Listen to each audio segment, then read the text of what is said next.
Hey everyone, Brian Von VA here, back at it again with another story. Today we've got bad luck and why you should never use the deck of many things. It will stab you in the back.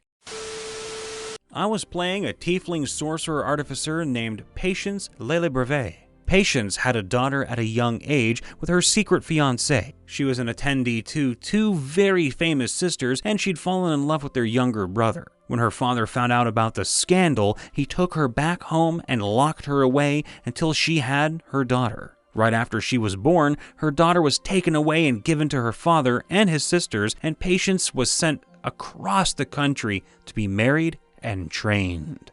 She lived comfortably for 10 years with her new husband in a city where they owned an apothecary, when she received a letter from her ex-fiancé about their daughter. She'd been sent to a magical school and was being held there as a specimen in the research of magic. Did I steal this from Firefly? You will never know.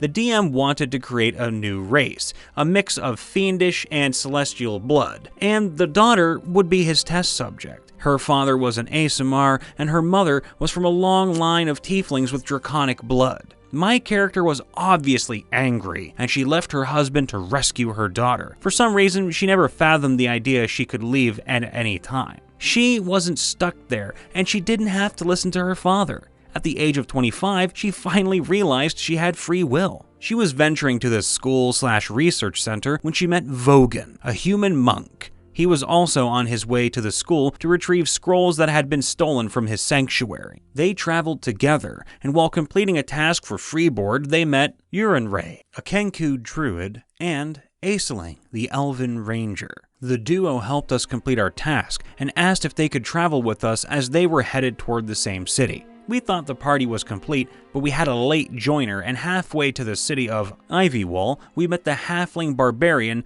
Nibs Pewterhorn, the Scottish-talking, feet-stomping, beer-chugging tank of the group. He was lonely and decided to tag along because the mountains he wished to defeat were in the general direction of Ivywall. Reaching the School of Iron Flame would set the ball rolling for the main plot of the campaign, but it took a long time as we kept getting sidetracked. We'd been on the road for about 6 months, and in that time, we'd reached level 6 and had become really close. We'd also managed to steal the scepter of a crazy old crone, get kicked out of many a tavern, defeat a minor sea serpent that was plaguing a town, anger a cult of monkey-worshipping goblins, and win a hammer like Molnir in a drinking game with a bunch of dwarves, which Nib now hefts around. We were finally just outside the gates of Ivywall when we came across a small camp of creepy old women who'd been thrown out of the city for being deformed, mentally ill, or accused of witchcraft. Some of these ladies were really sweet and just blind or crippled, but others were legit, "I'll sacrifice my grandchildren to Asmodeus." Creepy. They all lived in huts made of trash, and they'd formed a hunter-gatherer society outside the city. We stopped there for the night while we planned out our siege of Ironflame. Our DM decided this was a good time to spring the deck of many things on us. One of the old women, named Hilda, had a deck of many things in her possession, and promised us this deck was lucky, and that all the travelers that had visited her had come upon great fortune, and that there had been many before us.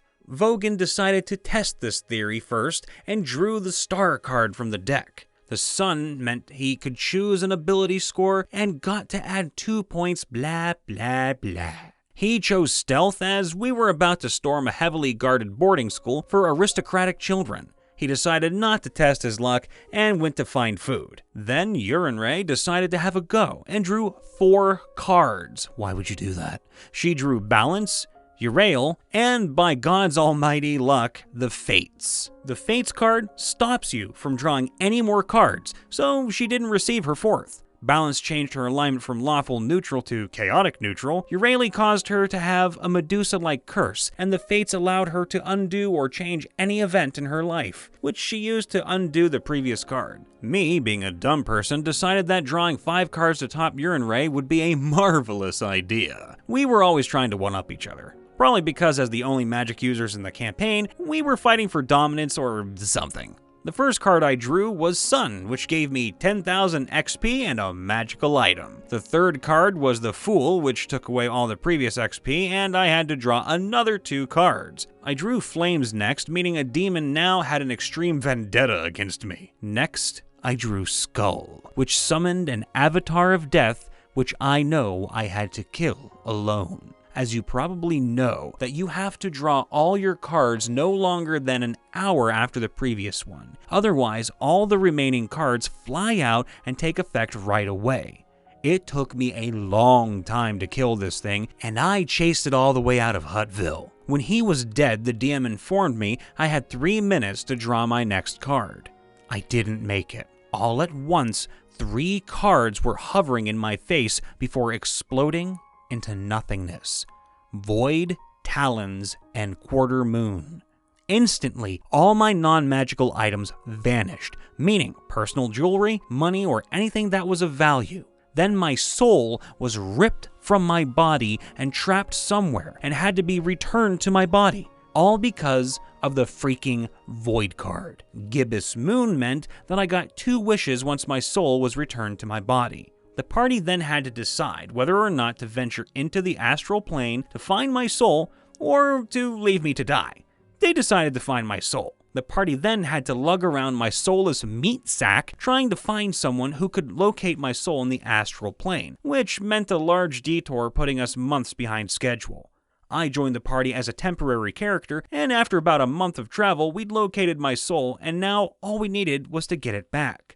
We had to fight through undead and a whole bunch of minor demons because, remember, a demon now hated my guts and wanted anyone who helped me dead. After collecting everything needed for a binding ritual, we ventured into the astral plane and reattached my soul and body. I used my wishes to kill the demon that was trying to end me and save the other for a rainy day. Then we trekked right back to Huttville and burned that hag's hut down. And took her potions and stuff, as well as those cards. I tried to burn them, that didn't work. I tried to dissolve them in acid, that didn't work. So instead, we dug a 25-foot deep hole and put the cards in an enchanted box that could only be opened by my key. No brute force could break it. I really hated those cards, like, a lot. We then proceeded to take over a tavern and use it as our base. We kept the tavern goers as hostages for leverage. We failed a perception check and one of the hostages escaped. The human went and snitched on us to the Crown's Guard. My friends had gone to look for supplies. As I was still a little weak, I was keeping watch and being the only PC in the actual main room, I was the scapegoat.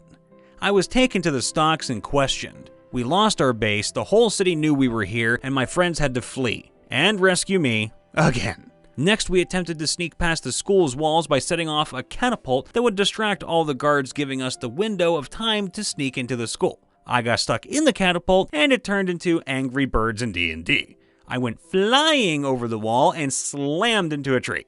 I was knocked unconscious in the middle of the school courtyard. I was again rescued by my friends. The final strain of bad luck came when we stormed the lab. I failed a stealth check and tripped on a table leg, causing a loud crash and for me to fall down. This drew attention to us. And as I was falling, I knocked over some sort of chemical which spilled on my body and I was prone for 3 rounds as nobody could get to me. In this time, I was knocked from 23 HP to 12. In the end, Aisling helped me escape from the lab and the 2 of us met Nibs in the corridor. We then made our way to the dungeons, kidnapped my PC's daughter, and made a run for it. Vogan and Urine Ray killed the bad guy and ran around trying to find the library in the dark, and then tried to find the scroll among hundreds of thousands of texts. We ran from Ivy Wall like our lives depended on it, which, for your information, it did, because our plan did not go well and the Crown's Guard were after us. We returned to my PC's family home, where she got into a huge fight with her ex and was banned from their home, and is no longer allowed to see her daughter.